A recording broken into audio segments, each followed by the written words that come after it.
probably heard, my name is Robert Landau. I'm originally from New York City. No booze. That's very good. That's very good. Was an actor there for many years and then really got disgruntled with the acting industry for reasons that we're hearing now about Hollywood and more. So I was looking for an alternative. Long story short, a friend of mine suggested that I go to sea.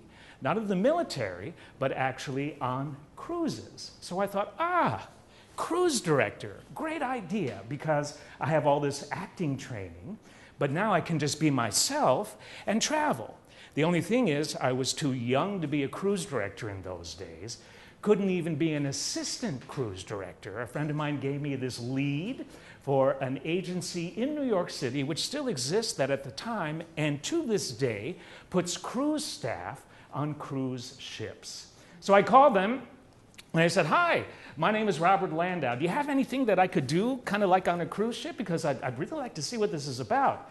And they said, well, the only thing we have is something called a socializer.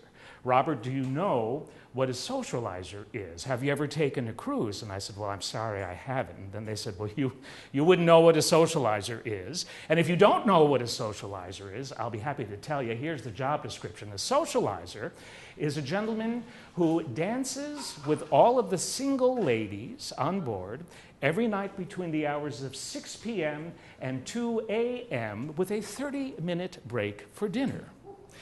And I thought, okay, well, yeah. And they said, it's just a 3-week gig because the socializer that is on that ship has to get off the ship to do jury duty. So what do you say, Robert? And I said, well, sure. So first day on the ship was my first day on the job. The cruise director came up to me and said, Bobby, we need you to dance with every single lady on the ship, which happens to be over 300, in any lounge on the ship that has live music between 6 p.m. and 2 a.m. with the 30-minute break for dinner. Have fun, go to it. So at 6 p.m. that night, I walked into the second largest lounge on that ship and talk about training your mind. This was a perfect exercise for me, even though I wasn't familiar with what I'm going to share with you today at the time. I walked into the second largest lounge on the ship and I froze because most of the 300 single ladies were in that lounge with live music waiting to dance with me. And to my horror, I didn't realize what type of dance I was expected to do. Cha-cha, tango, merengue, paso anything that you see on Dancing with the Stars is what I was expected to do. Did I know any of those Fred and Ginger dances? No! And I walked in, and as soon as my foot hit the dance floor, about 30 ladies charged at me, literally. And you know what happens when you drop food into a very rabid tank of piranha fish? I was the bait, they were the piranha fish. There was a struggle, a vicious gnashing of teeth struggle. And one of them won me, and she proudly escorted me to the center of the dance floor. She turned around to the band leader, who she knew because she was a frequent cruiser, and she turned around and said, "Come on, Harry, let's go." And then the band broke into a wild and passionate tango, and she looked at me and she said, "Come on, honey, let's dance." And I was stunned, and I'm thinking, okay, calm down. This is happening for a reason because you believe, Robert, that everything happens for a reason. So just go with it. Let go of your fear and dance. But I thought to myself, I don't know how to dance, which really wasn't a problem because when you let go, something else comes in and takes care of stuff for you if you trust it enough and have something called faith, which doesn't necessarily have to be a religious thing, mind you. It's just trust. So I did that, and you know what happened? She had this look on her face, and she grabbed my hand and put her hand around my waist, and she led me around the dance floor, and I learned how to tango by stepping on all of her feet. And the cruise director said, as soon as you finish with one lady, you get the next lady up. Just as soon as the tune changes, even if it's in a medley, you got to dance with all the ladies more than once. I was dying. dying on the vine because I didn't know what I was doing. So, to make a long story somewhat shorter, we had a dance team on board, like the dance teams on Dancing with the Stars. And on my third night, when I was ready to throw myself overboard, they came up to me in the middle of a merengue that I was struggling through with some poor lady and said, "Hello, my name is Francois. This is my dance partner, Tony Ann. Are you Robert Landau?" And I said, "Yeah." And they said, "Well, we kind of heard about you. You are nothing short of an embarrassment, but no problem. We have an offer that you will not refuse, and this is what it is. We would like to offer you complimentary ballroom dance classes whenever we're at sea. Free of charge, just we'll help you out." And they did. They cut out footprints and put them on the dance floor. "Come on through. Good to see you. Good to see you too. Come on in." And lunch is over there too. Okay, great. Yeah. So they put footprints on the floor so that I could put my 2 left feet in them. I learned how to dance. 3 weeks became a season. Next season, that cruise line asked me back as an assistant cruise director. Did that for 3.5 years. And then I thought, I could cruise direct because I have that acting training, but I could be myself and see the world. So, left the big ships because I was too young to be a cruise director on the big ships in those days, started cruise directing on the smaller ships, and went back to that very ship that I started dancing on just 2 years later as their cruise director. It turned into, with other ships, with other lines, an incredible 10-year career, 300 ports of call on close to 400 cruises. You know what I learned the most? I learned a lot of things, but I learned how important this is. The moment you wake up until the moment you go to sleep each and every day. And if we could be more aware of how we can use it as a tool to help us get through any situation, any day, any hour of the day, wow, we could make our lives so much better. But it's up to us. It's up to us. So that's what I'm going to be sharing with you today. Now, I'm a national motivational speaker. I live in the Woodlands, and I speak at conferences and conventions, not only within the greater Houston metro area, but out of state too. And I am overjoyed to be doing this series for you. And yeah, I'm a national motivational speaker. You can touch me if you like. Yes, there you go. Anyway, I know. Look. I know, calm down. I think she needs some assistance. Do you have a handkerchief? Okay, I know, it's all right. Anyway, this is what we're going to cover today. We're going to talk about how your mind works. We're going to cover some interesting facts concerning your mind and how it works. We're going to share my 5 secrets to mastering your mind, and I'll share tools to train your mind with examples, open forum questions if you have them. Please don't hesitate. Also, as you see here, if you happen to see a slide that you resonate with, please don't hesitate to capture it on your cell phone. People used to ask me for these presentations to be sent to them, but it's actually much easier and less of a file issue going through email if you take the photos of the slides you like. And it's no problem. Just let me know if you'd like me in the shot or out of the shot, okay? Super. So, those of you who are friends of mine on Facebook know that every morning at around 7 a.m., I post an original motivational quote called Daily Robertisms. And I pulled some that have everything to do with the topic today. And here they are. First one, take a few moments every day to be with yourself and feel your connection to who and what you really are. How often do you do that? How often do we take time for ourselves to really remember who and what we really are? That alone will help you get through the day better. Changing your mind allows everything else to change.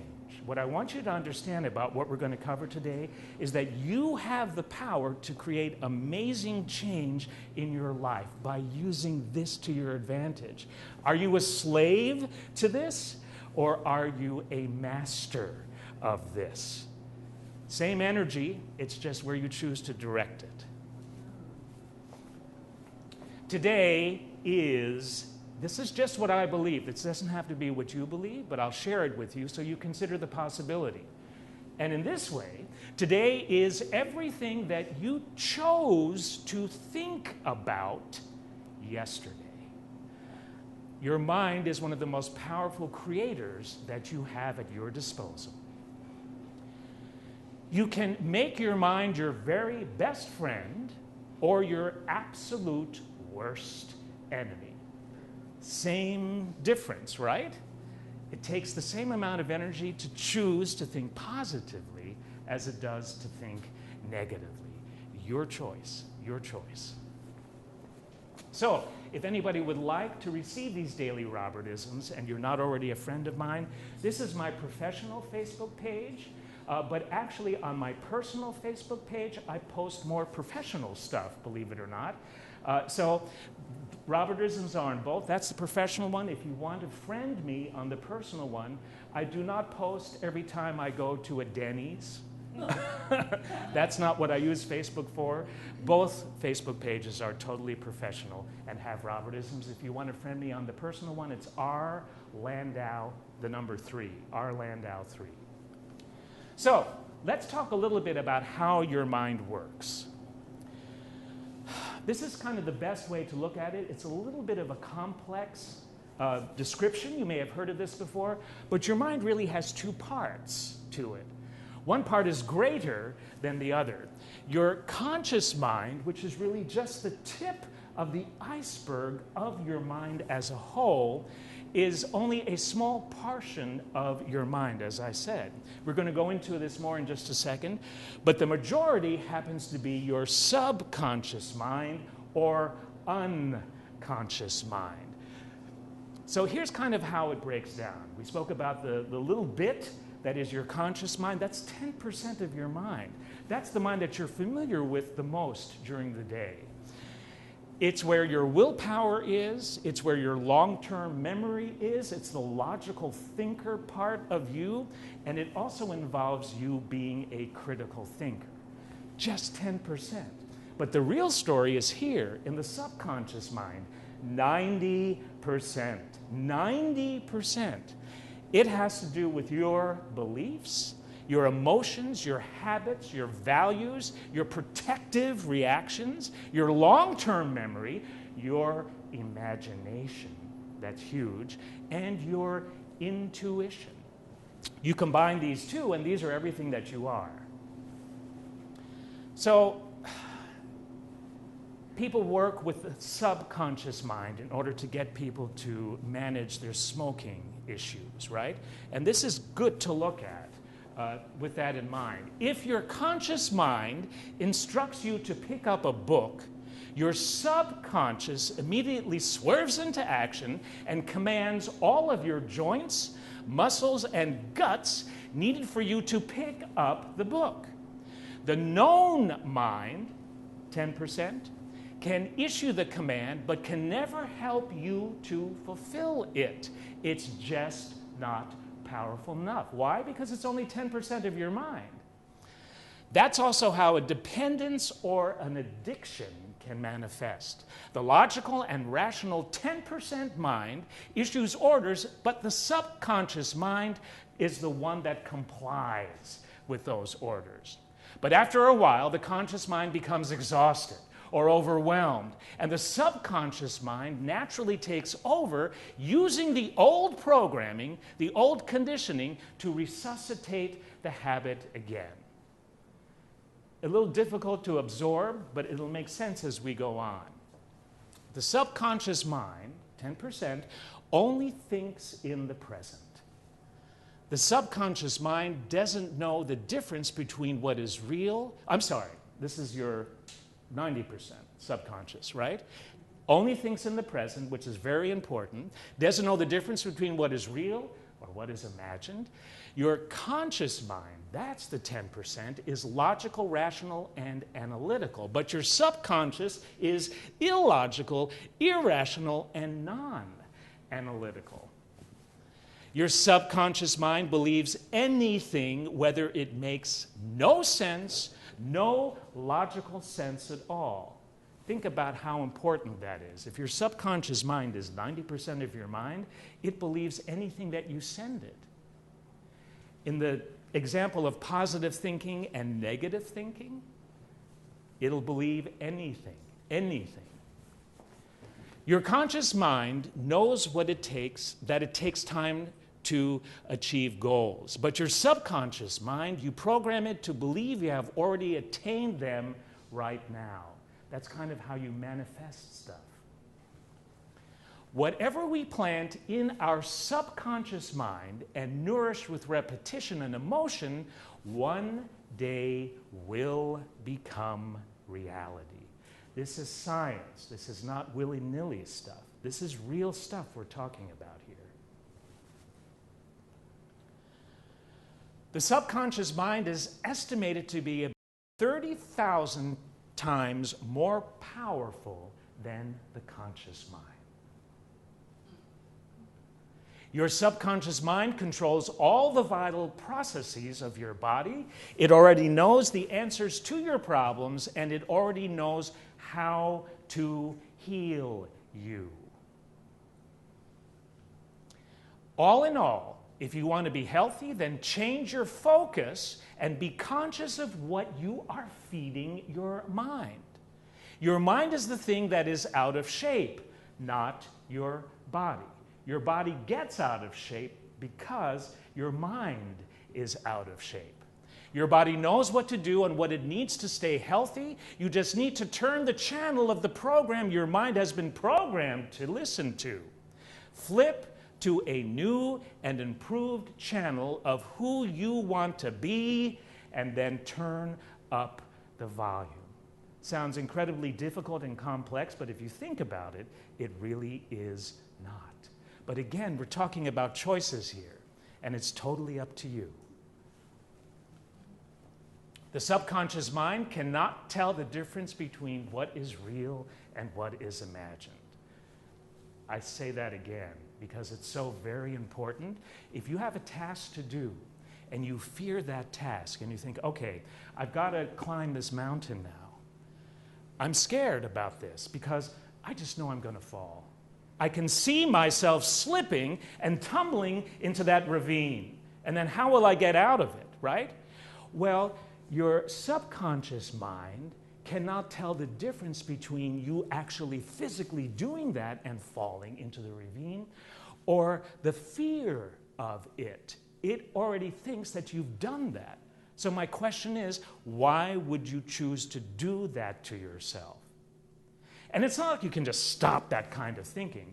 All I'm saying is to be aware of that type of thinking, because then you can manage it.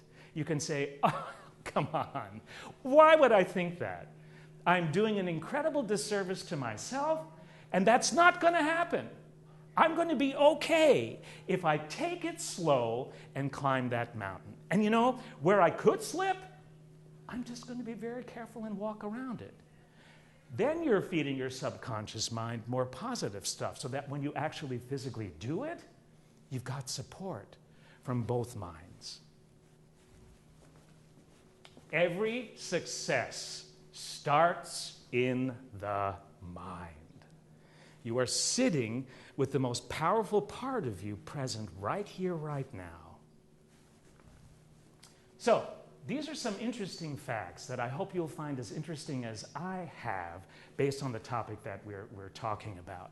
Your brain cannot tell the difference between an action you performed and an action you have visualized, just like in the mountain climbing example. Your brain cannot tell the difference between talking and doing. Quick example, I'm a New Yorker.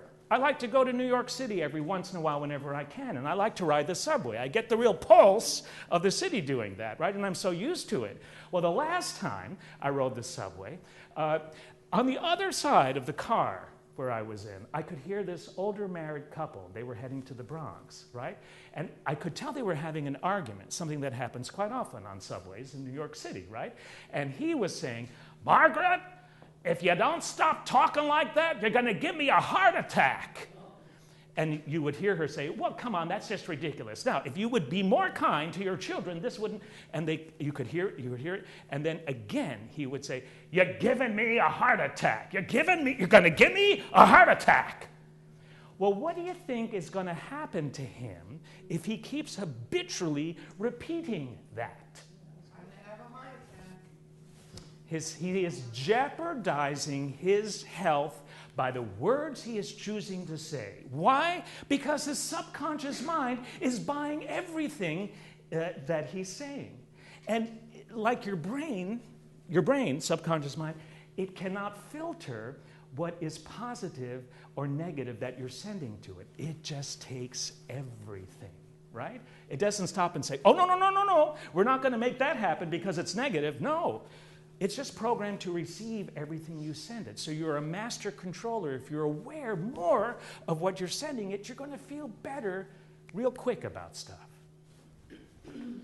Your brain cannot tell the difference between physical pain and emotional pain. So you're going to have to get a shot at the doctor's office. And you see the needle, and you see the liquid coming out of the needle, and some people are very afraid of shots, right? They are already imagining what that's going to feel like, yeah? And so your subconscious mind is already feeling that pain of the shot before it happens because of what you are sending it. Your brain will perform better when you believe you slept well, even if you haven't. How about that? That's the power of your subconscious mind. Pretty good. So we can sort of play tricks on ourselves at the same time. Yeah. Your brain produces as many as 12,000 to 50,000 thoughts per day. Up to 70% of those thoughts happen to be negative. There's nothing wrong with that. We're human beings. We're emotional. We tend to go there. If you're a New Yorker, I would say 80% of those happen to be. Just ask me. I'll tell you. When the mind recalls a memory, it's not the original memory. This is all based on scientific fact here. These are studies. The act of remembering is an act of creative reimagination. Studies show that 50 to 70% of doctors' visits can be traced to psychological reasons. Interesting, huh? Your mind, and it better not be happening here, wanders 30% of the time, sometimes up to 70%, but what I should have put was that at a seminar of Robert's, it only wanders 5 to 10%. Right? Right. All right, I'm watching you. More than 100,000 chemical reactions take place in your brain every second. Wow. Reframing, flipping a negative into a positive, reframing negative events in a positive way actually rewires your brain and can make you a much happier person. You have that choice. You have that control. Noise. Think about how much noise we have in our lives today, right? Think about how much noise in our lives this produces alone. It may not be yelling at you, but whoa, what this gives you access to can be a major distraction. Your computer. There are people that when they get home after a busy day of work, they can't stand the silence. Yeah, I love silence too. But what do a lot of people do? And this is not a criticism, this is a fact. To fill, yes, say it again. Put the TV on. Yep. They turn on the TV, it doesn't matter what channel it's on or how loud it is, just to fill the space, right? Wow. What happened to just being in silence for just a little bit and breathing, right? Walking out in nature, going for a swim, all the things that you really enjoy doing that have everything to do with peace, quiet, relaxation. We need more of that because all of this creates negative thought patterns, right?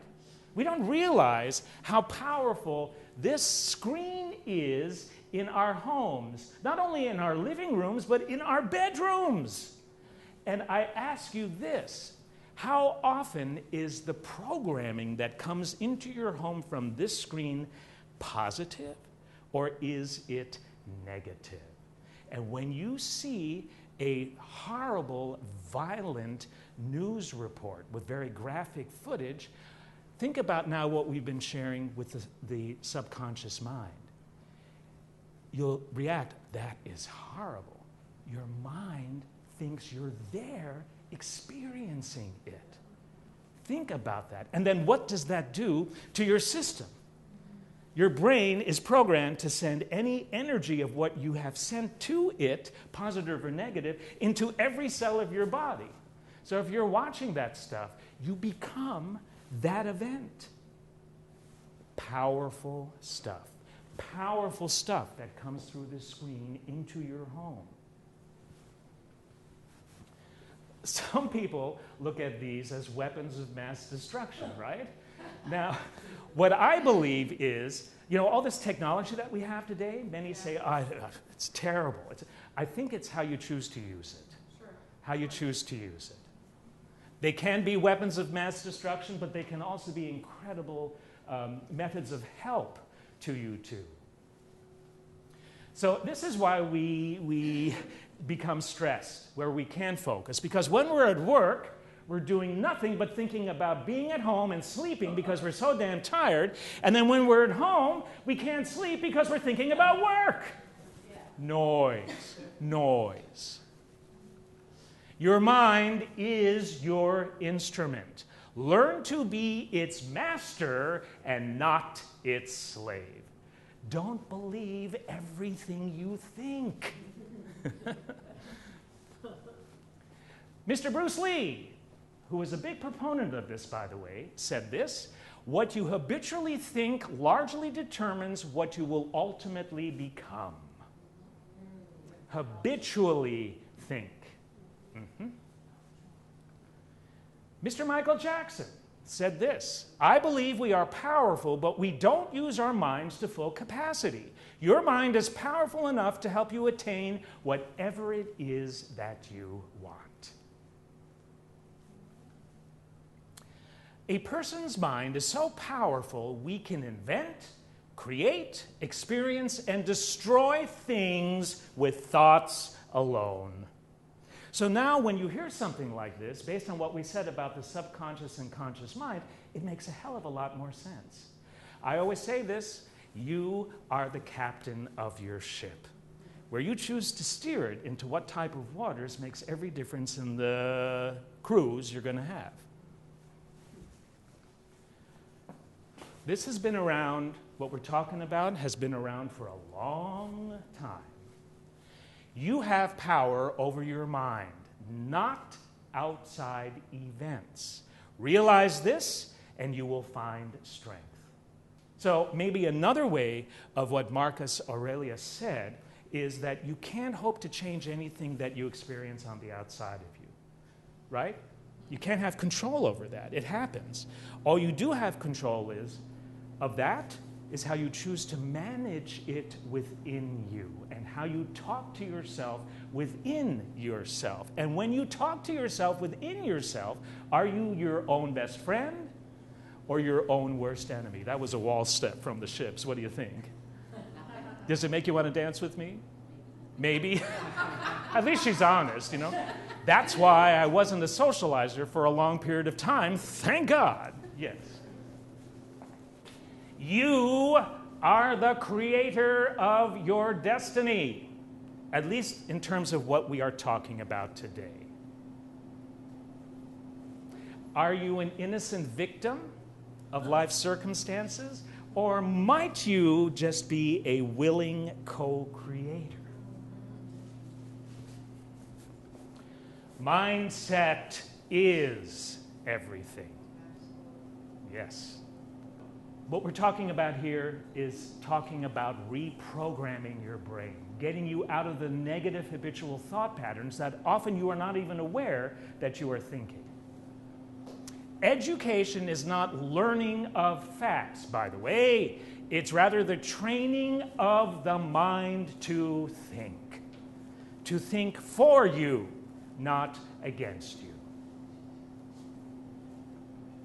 Train your mind, I love this, and your feet will follow. Wow. If the human brain were a computer, it could perform 30,000 trillion operations per second. The world's most powerful supercomputer, Blue Gene, can manage only 0.2% of that. You see what we're talking about here? You are powerful. But are you aware of it and where you are choosing to channel your power to? So, speaking of which, here are some suggested tools to help retrain your mind. Everything has to do with focus and what you choose to focus on. You're focusing on me. I love it. My mind loves it. Here are the 5 secrets of training your mind that we said we would cover earlier. Number 1, this is how you attain goals. This is how you focus. This is how you manifest. It's all connected to this. Number 1, affirm what it is you either want to change and or accomplish. You got to start with a firm base, because a lot of people don't start with this easy number 1. They embark on something halfway because they haven't really defined what it is that they want to achieve. Number 2, what will it take to get you to the finish line? And in this case, repeating that is key. If I want more speaking gigs, right, what I'm going to program is, well, first of all, I want more speaking gigs because that's what I do, and I always love more. Number 2, it will take me believing that this is possible. That's where I would start. And you know what I would do? Since I'm feeding my subconscious mind, I'm going to pretend. We all used to do that as kids. What happened to that? Your inner child is still within you. It's dying to come out and play. And pretend and imagination is one of the ways kids really love to experience, right? So do that with yourself. So in my case, I'm going to feel what it feels like to be on stage in front of 1,000 people in a theater, lifting them, motivating them. And my brain can't tell the difference. It already thinks I'm there. And there is a connection, at least I believe, and many others do, to my feeling what it feels like to already be there, and then it eventually making its way to me. Magic. Cool stuff. Complete this sentence. Ask and ye shall receive. Yeah, this has been around for a long time, and many people have reminded us of how powerful you are. Ask, affirm, and this process is how you will get where you want to be. Number 3, so when will this be completed? Okay, I don't want to be specific, but let's say within the next 6 months. I'd like to see more speaking gigs. I can feel it. I can feel it right now as I'm speaking to you. And if I habitually do that, instead of choose to go, oh my God, the phone didn't ring today. I didn't get an email. They didn't answer my request. I can't get through human resources. It's all voicemails. I can be aware that I went there, but then flip it. Turn a negative into a positive. That's now. That's not tomorrow. Will you be okay when bumps along the way make themselves known to you? It's going to happen. Very rarely are we able to get from A to Z in a straight shot. It goes like this. And it's how you choose to talk to yourself, manage yourself, and treat yourself when you're out on a curve and get back. It will make a difference in how you get back on the straight and narrow to keep going forward. It's about moving forward.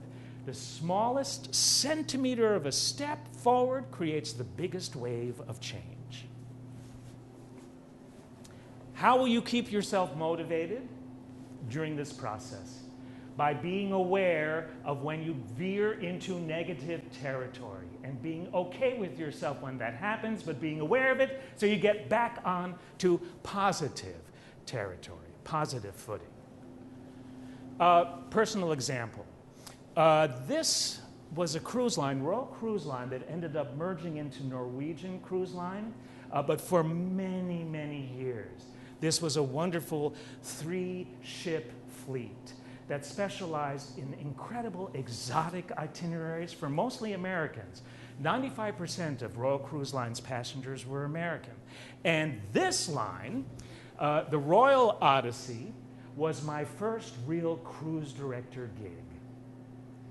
And I didn't realize how much I would need my mind to help me through this, because I was flown to Seoul, South Korea, to get on the ship. It was doing exotic Asian cruises.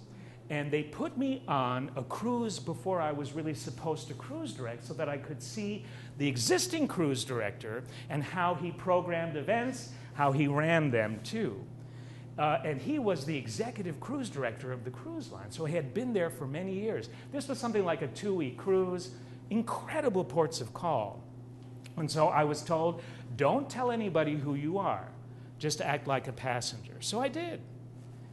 I was stunned at what I saw, because this guy had such a big following, but on these exotic cruises, you have many days at sea. All he programmed for his passengers during these days at sea was bingo. Don't get me started about bingo. And napkin folding with Nancy. And these passengers had paid thousands of dollars to take this cruise on this ship. And the energy on the ship during the days at sea, I mean, you could have just crushed it. It was horrible. There was no energy. I'd be walking in passenger corridors where my cabin was, and I'd see passengers pass me, and they were just kind of zombies, you know? And I would say, good morning, and they would go, morning. I'm thinking, oh my God. And to make matters worse, when the shows were on, example, there was this one fabulous gal named Karen Mason, who was the headline act that cruise. And when she would grab the microphone and sing, this was a beautiful woman who had an incredible Broadway belt type of voice. But the problem is, when she would grab the microphone and she would start singing, the passengers in the audience, she was too loud. And they were like, and they would start to get up and leave. And I felt so terrible. The 2 times she was on, the beginning of the cruise and the end of the cruise, she blew everybody away, not in a positive manner. And I'm thinking, wow, why don't they do a sound check for this poor woman?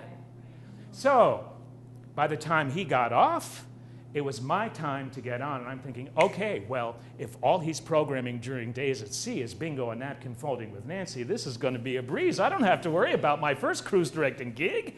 This will be 5 months of bliss. So, just before I got to the gangway to welcome all the passengers who had flown in to take this cruise from the States, the officer on duty at the gangway says, are you Robert? And I said, yeah. I said, I guess I'm the cruise director now. And he said, but you were a passenger last cruise. And I said, yeah, that was then, this is now. What's going on? And he said, well, you have a phone call up on the bridge. And it's Mr. Revness.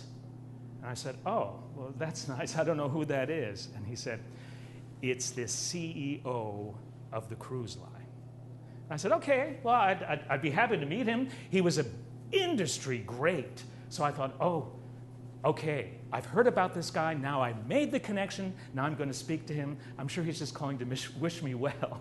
That's so nice. I love Royal Cruise Line already. So I get to the bridge, and the radio officer there hands me the phone like this. He's shaking. And I grabbed the phone, and I said, hello. And the voice on the other end of the line, is this Landau? I said, yes, Mr. Revness? And he goes, yeah, well, hi. Look, I'm sure you realized on the cruise you just observed that there was nothing going on. Landau, I want you to put your pedal to the metal. You are going to program the, I won't even tell you what he said. In New York, it's no problem, but out of New York, you have to be careful, you see. I want you to program the beep out of this cruise. I want not one thing every hour during days at sea. I want 3 things every hour during days at sea. I want those passengers so confused they don't know what to do every hour. And I thought, I don't know how I'm going to do this. How am I going to do that? No. But you can't say that to the CEO, and you just signed a 5-month contract, and you're paid very well. And you have the jackets to prove it. So I said, yes, sir. I think you'll be very proud of me. So I already started to feel like I was a success, even though my mind chatter was convincing me of anything but. Your mind chatter can be your own worst enemy or your own best friend. In this case, it was going to war with me. And so I decided, I did the gangway, I welcomed everybody, with a plastered smile to my face because I wanted to welcome every single passenger. And by the way, your brain, your subconscious mind can, and this is a study that just came out, it amazed me. Here's what the findings were. Your brain cannot tell whether you're really smiling or whether you're forcing a smile. And when you're forcing a smile, it thinks you are smiling. Didn't know that fact then, but I was standing at the gangway like this because I was terrified with the call I had with Mr. Revnes, because now I had to change the whole calendar and fill every hour with stuff I didn't know how I was going to fill. After the last passenger got on board, I ran to my stateroom. I opened the door, I don't even think I closed it, and I threw myself on the floor and I said, oh, help me. Help me. What am I going to do? What I heard was, first, calm down. Second, be aware of your breathing process. Focus on that first. Everybody take in a nice deep breath in, and now let it out. More times. One more time. You feel a little better? I don't think you were stressed, but anytime you are, and you get a call from a Mr. Revnes who expects you to be God in 2 seconds, do that first, because it helps clear a lot of air. It distracts your brain and gets you to focus on being calm. And then for some reason, because I got out of my own way, something else came through and said, call a meeting with your vast cruise staff. You got a lot of cruise staff who has more experience than you. Meet with them for 15 minutes and figure this out. And I thought, great idea. I would have never have been able to come up with that if I was standing in my own way as I had been just moments before. Called a meeting, and I said, guys, first, the passenger you thought I was, I'm your cruise director. I've been given an impossible task by the CEO of this cruise line, which I'm sure you all know. Let's put our heads together as a team and come up with some award-winning activities that we can wow these passengers with. The whole calendar and newsletters for this cruise is going to change now. We brainstormed not for 15 minutes, but for an hour and a half. And I gotta tell you, I was so pleased with what we came up with that, long story short, we ended up winning awards for our activities programs, and it became the basis of what every Royal Cruise Line cruise was, activities-wise, after that, until the line merged with Norwegian Cruise Line. All because I got out of the way and let my subconscious mind know that it was going to be okay. It's the process of manifestation. This is proven. You have a thought, you have a feeling, it imprints into your brain. Your brain produces a chemical reaction based on that thought and feeling that you habitually send it, and then it turns into a belief about that matter, positive or negative, and then, wow, it'll manifest. True change starts from within, and then you will start to see it without. If you have to train your mind, you have to train your mind like you train your body. I have gone through what I feel is a very cool transformation. And it has happened over the last 2 years. Miriam, when we first met, I don't think I looked like this. I didn't look bad. No, you didn't look bad. Well, hell, you better have said that. Well, and I had a lot more. I didn't have the beard, but I had a lot more. I had a different mindset, which meant that my body was different too. I was not my own best friend. When I looked in the mirror, I was not kind to myself. And of course, if you habitually think that way, what are you saying to your subconscious mind? And then what happens, right? So I did research and I decided to flip it, to change it. I researched diets, health-wise, until I was blue in the face. I got to exercise a lot, and I dropped over 50 pounds within the space of maybe 6 months. You want to hear my diet? I'm not suggesting it for anyone, but it shows you what your mind can do if you believe you can do it. No dairy, no sugar, no wheat. The only flesh I eat is fish. Most of the time, I don't eat before 11 a.m. or after 8 p.m. I'm organic at home, and I drink purified water with no fluoride. And I go to the gym just about every day. So this, which wasn't too bad to begin with, has now turned into this. Yeah. Yeah, as a matter of fact, this was years after I met you. Yeah. If I can do it, so can you. Anything. I'm not talking about weight loss necessarily, but that's how powerful your mind is when you work with it.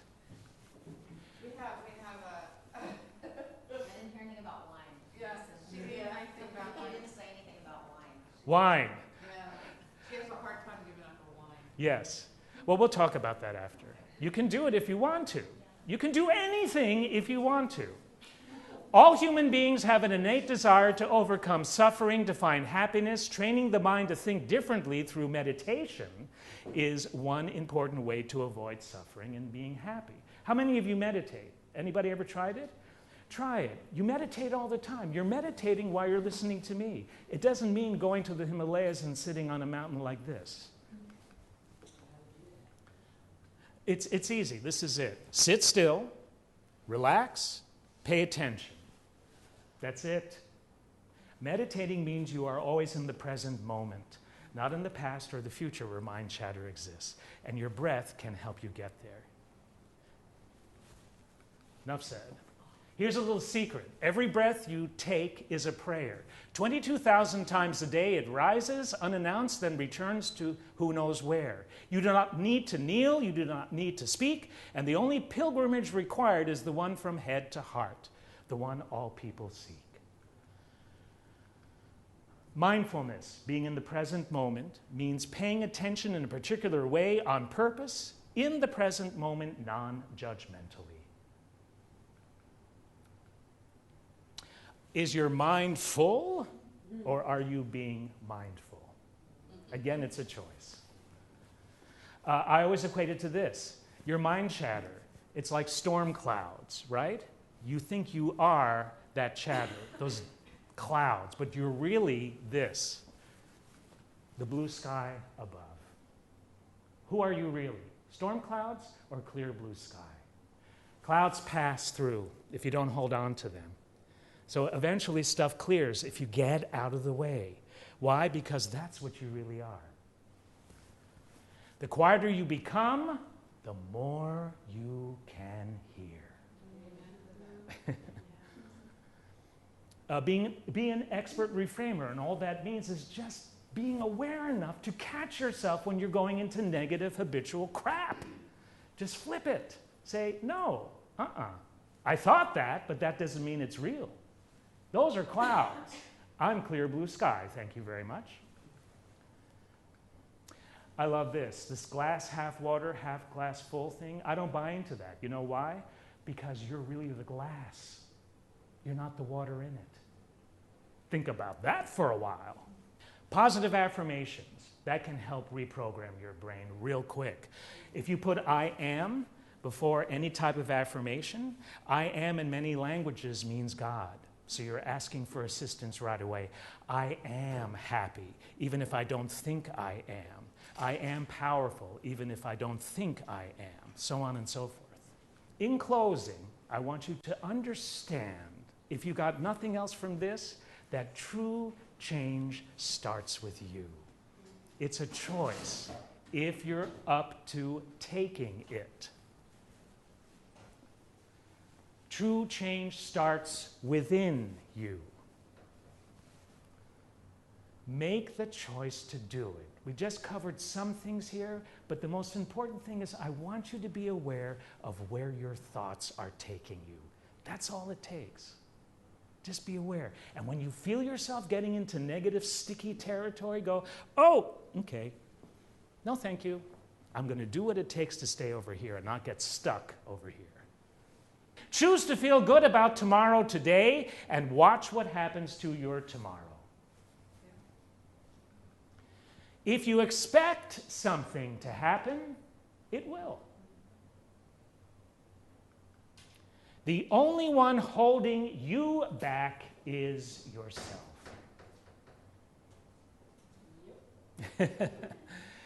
The best is yet to come. Believe it and have faith. So, question, did you get something out of this today? Good! Because I didn't get dressed up like this for nothing. Oh, socks?